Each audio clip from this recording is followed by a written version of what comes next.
Hey and welcome! Today we're making carrot rice with minced beef. In Kurdish we call it Birinc gêzer, and you can also make it with chicken or make it vegetarian. It's an aromatic and beautiful rice dish. I'll also be throwing in some bread binkir, which is a fried crispy bread at the bottom of the pot. It is optional, but who would say no to binkir? Now let's get started with the ingredients we're going to need. I have some basmati rice here, and if you're going to make the binkir, you'll need a flatbread the size of your pot in which you'll do the final assembly in.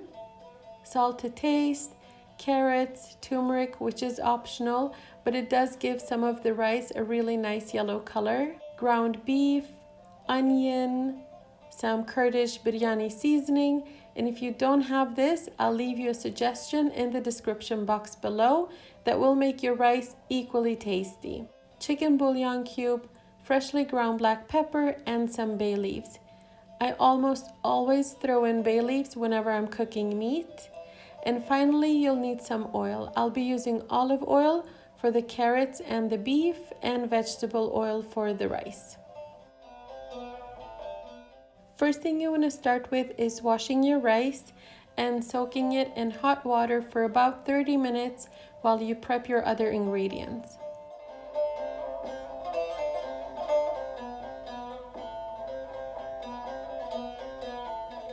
Here's a tip for you. Always use a damp cloth under your cutting board to make sure it doesn't move around and it stays in place.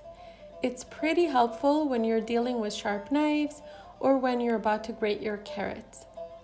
I'm going to use the side with the biggest holes to shred my carrots, and I also want pretty long pieces, so I'm holding my carrot at a sharp angle, and how many carrots you want to add to your rice is going to be totally up to you. But this amount gives me the perfect carrot to rice ratio.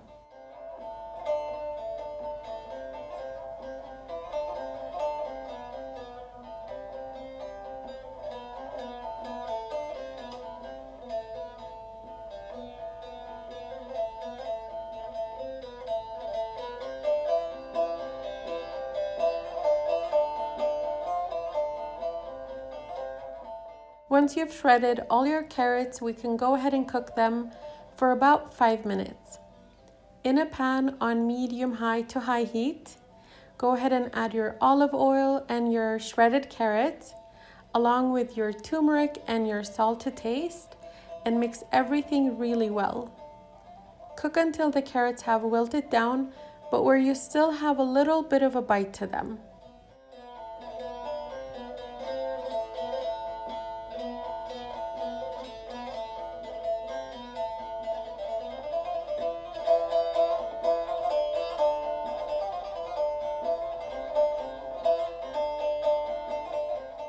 When done, set them aside and go ahead and cook your beef mixture in the same pan, because who has time to do more dishes than necessary?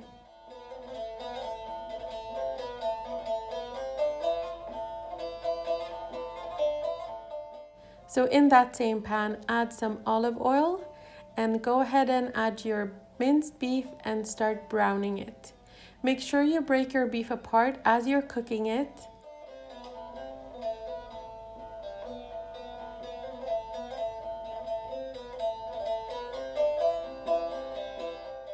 Add your chicken bouillon cube or your choice of salt content along with your bay leaves, and when your beef is almost fully brown, you can go ahead and add your chopped onions.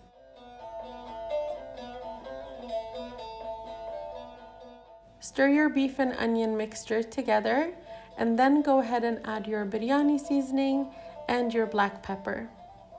Cook your mixture until the beef is fully cooked, the juices have evaporated, and your onions have softened. Give it a taste to see if the salt from your bouillon is enough or if you need to add any more salt.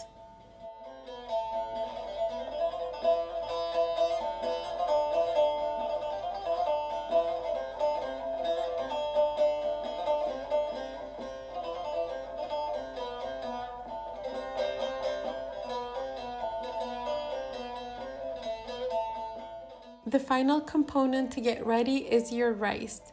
In a large pot, bring your salted water to a boil and add your soaked and strained rice. The rice is not meant to absorb all this water. We only want to cook it until it's almost done and then strain it again. And when you cook rice using this method, you want to boil your rice where it's about 80% done, strain it, and then steam it to perfection.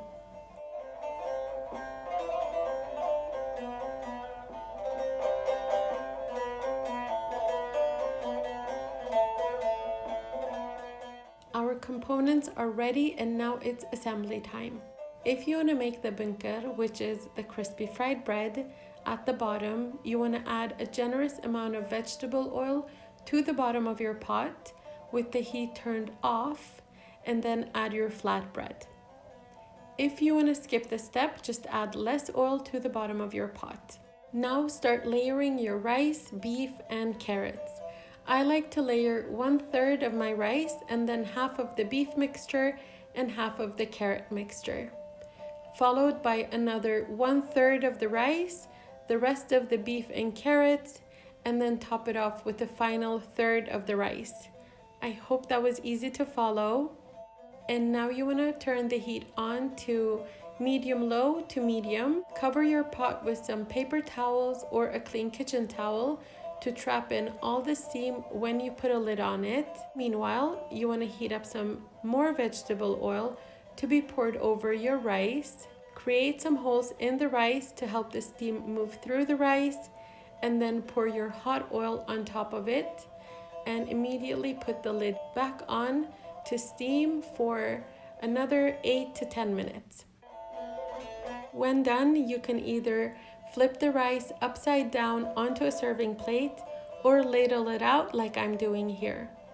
And it's always nerve-wracking to see how the bread turns out, because you have no idea what's been going on at the bottom of that pot and if the bread will come out perfectly golden or perfectly charred.